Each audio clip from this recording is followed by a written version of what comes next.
এত রাত্রে বিলোনিয়া স্টেশন আসার কারণ কি আপনারা?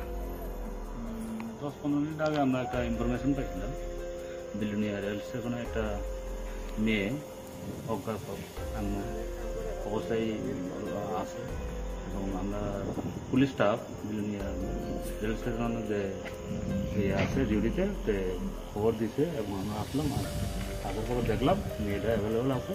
কথা কওয়ার পরে উনি কিছু ডিসক্লোজ করতেছে না, তো আমরা এখন থানাতে নিয়ে যেতেছি কঠিন কেসে কেন করে। কি মনে হইতেছে স্যার? এখন তো যেহেতু কোনো কথা কইতেছে না, তো কোনো কিছু তো এখন কম যেত না, পরে দেখা যাবে। আপনারা কোনো কিছুই মানে জানকারি নাই বা মেয়েটা কইতে আছে না কোনো কথা? কইতে আছে না, কথা কইতে আছে না।